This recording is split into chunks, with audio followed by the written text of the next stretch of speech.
ధీరజ్ ప్రేమల పెళ్లి విషయంలో వేదవతి పాత్ర ఉందని రామరాజుకు చెప్పిన శ్రీవల్లి చెంప పగలగొట్టిన నర్మద. ఇంతకు శ్రీవల్లి పని ఎందుకు చేసింది? మరి నర్మద శ్రీవల్లి చెంప పగలగొట్టినప్పుడు వేదవతి ఏమంది? మరి నర్మదకు అసలు శ్రీవల్లి ఇలా చేసిందనే విషయం ఎలా తెలిసింది?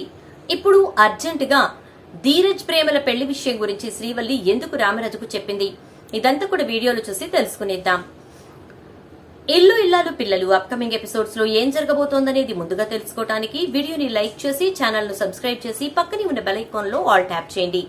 మొత్తం మీదకి చూసుకున్నట్లయితే కనుక రామరాజు అయితే ధీరజ్ విషయంలో చాలా ఆలోచిస్తూ ఉన్నాడు. అలా ఆలోచిస్తున్న రామరాజు దగ్గరకు వెళ్లి వేదవతి ఒక మాట చెప్తుంది.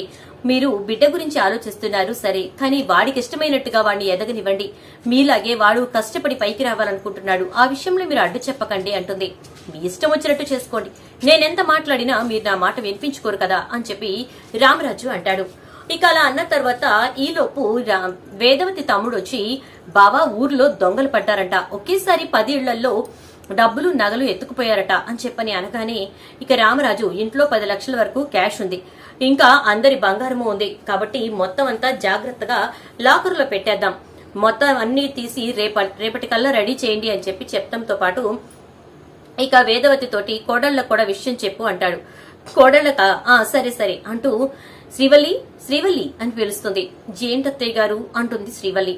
నీ నగలన్నీ తీసి రేపొద్దున్నే నాకివ్వు, లాకర్ లోకి పంపిస్తాను, ఇటు నావి కూడా పంపిస్తున్నాను. ప్రేమకి ఇంకా నర్మదకి చేయించినవి చాలా తక్కువ కాబట్టి అవి ఇంట్లోనే ఉంచుతానులే, వాళ్ల ఒంటి మీదే ఉన్నాయి అవి అని చెప్పనంటే, ఎక్కువ నగలు తెచ్చుకుంది నేనే అత్తయ్య గారు, కాబట్టి మీరు వాటిని లోపల పెట్టాలి అనడం తప్పులేదు, కానీ వాళ్లు మాత్రం బంగారం వేసుకు తిరిగి నాకు లేకుండా ఉంటే ఎలా అనేసి అంటుంది ఇక శ్రీవల్లి. అన్నీ ఇవ్వద్దులే, ఒంటి మీద ఉండే ఉంచుకో అంటుంది వేదవతి. అలాగే అత్తయ్య గారు అంటూ లోపలికి వెళ్లిన శ్రీవల్లి, ఇప్పుడు మా అమ్మ ఉన్నవి లేనివి చెప్పి అబద్దాల మీద అబద్దాలు చెప్పి పెళ్లి చేసింది. అటు డబ్బు చూస్తే డబ్బు లేదు, ఇటు నుంచి నగలు చూస్తే నగలు లేవు, ఏం చేయాలో అర్థం కావట్లేదు అని చెప్పేసి ఆలోచిస్తూ ఉంటుంది ఇక శ్రీవల్లి. అయితే అలా ఆలోచిస్తున్నటువంటి శ్రీవల్లికి ముందు ఇంట్లో ఈ విషయం డైవర్ట్ అవ్వాలి. ఖచ్చితంగా ఇప్పుడు బ్యాంకులో లాకర్లో డబ్బు బంగారం పెట్టాలి అనే ఆలోచన పక్కకొచ్చేయాలంటే ఇంట్లో పెద్ద గొడవ జరగాలి. అలాంటి గొడవ జరగడానికి ఏముందా అవకాశం అని చెప్పి ఆలోచిస్తూ ఉంటుంది. అత్తయ్య మామయ్య గారు మాట్లాడుకుంటేనే కదా అసలు ఈ డబ్బు అనేది లాకర్లోకి వెళ్ళటం, నగలు అనేవి లాకర్లోకి వెళ్ళటం జరుగుతుంది. వాళ్ళిద్దరి మధ్యనే మాటలు లేకుండా చేసేస్తే అనుకుంటుంది శ్రీవల్లి.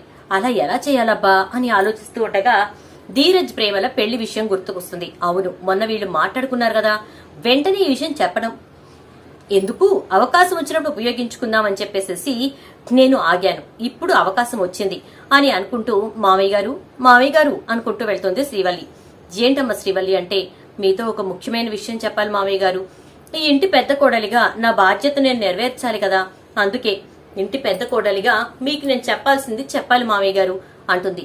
ఏంటో చెప్పమ్మా అని చెప్పేసి ఇక రామరాజు అడిగేసరికి, ధీరజ్ ప్రేమల పెళ్లి విషయం గురించి మావయ్య గారు అంటే, అయిపోయిన పెళ్లికి ఇప్పుడు మనం మాట్లాడుకోవాల్సిన అవసరం ఏముంది, పెళ్లి అయిపోయింది, వాళ్ళ చదువు వాళ్ళు చదువుకుంటున్నారు, ఇంకేముంది చెప్పమ్మా అని అనగానే, పెళ్లి అయిపోయింది సరే మావయ్య గారు, కానీ ఆ పెళ్లి ఎవరు చేశారు అని అంటే, వాళ్లే చేసుకుని వచ్చారు కదా, నర్మద విషయంలో హెల్ప్ చేసిందనే కదా నర్మదని తిట్టాను అంటాడు రామరాజు.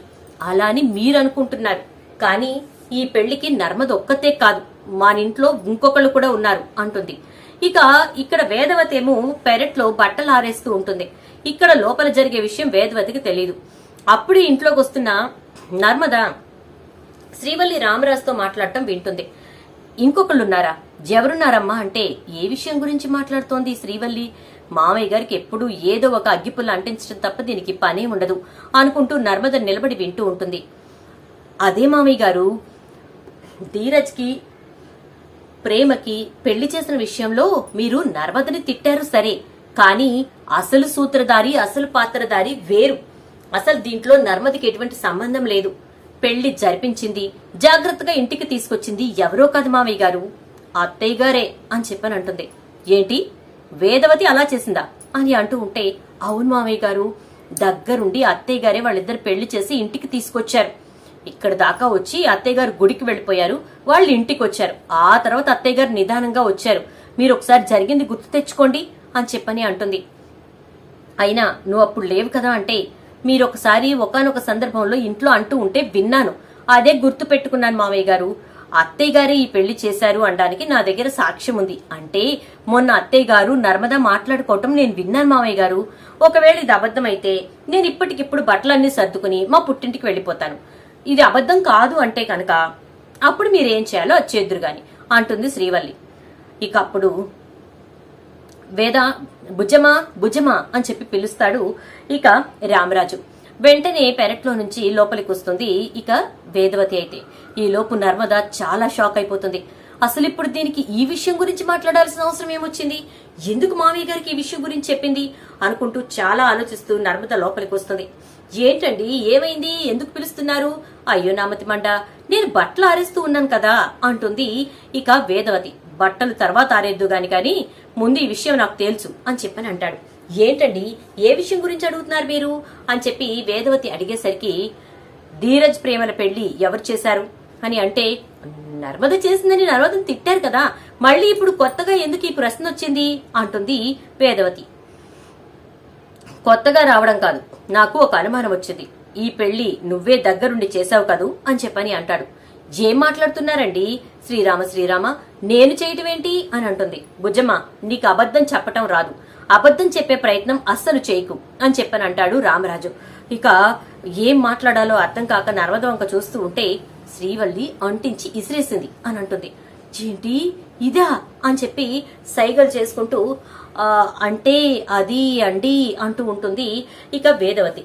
నాకు నాన్చొద్దు, విషయం ఏంటో చెప్పు అంటాడు రామరాజు. అవునండి, ఆ రోజు ఏం జరిగిందో మీకు నేను వివరంగా చెప్తాను. ఆ రోజు చెప్పేద్దాం అనుకున్నాను, కానీ ఆ రోజు మీరున్న కోపంలో ఈ విషయం గురించి చెప్పటం అప్పుడు సమంజసం కాదని నేను ఆగిపోయాను అంటూ ఉంటే, ఇది జరిగిపోయి దగ్గరగా 3 నెలలు అవుతోంది.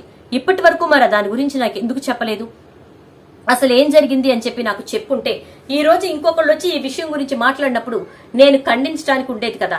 అయినా ఇప్పుడు నువ్వు చెప్పాలనుకున్నా నేను వినను.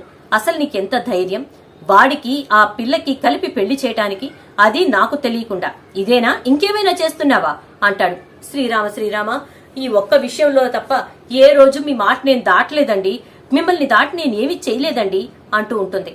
సరే తర్వాత మాట్లాడతా నీతో అని చెప్పి రామరాజు లోపలికి వెళ్ళిపోతాడు. ఇక అప్పుడు నర్మద శ్రీవల్లి దగ్గరకు వచ్చి, ఎందుకు శ్రీవల్లి ఇలా చేశావంటే, ఏం చేశాను, నాకేం పని చేయటానికి, నేనేం చేశానని అంటూ ఉండేసరికి, ఇక నువ్వు మొత్తం మామయ్య గారికి చెప్పడం నేను విన్నాను. నీకేదైనా విషయం తెలిసినప్పుడు ముందు అత్తయ్య గారికి మాట్లాడుకోవాలి, కానీ ముందు వెళ్లి మామయ్య గారికి చెప్పేస్తావేంటి అనగానే, నేను ఇంటి పెద్ద కోడలనమ్మా, కాబట్టి నేను ఏ విషయం గురించి అయినా మామయ్య గారి ఇంటి పెద్ద కాబట్టి ఆయనతోనే మాట్లాడాలి, అందుకే ఆయనకే చెప్తాను. అత్తయ్య గారికి చెప్పినా ఏమన్నా ఉపయోగమా సపయోగమా?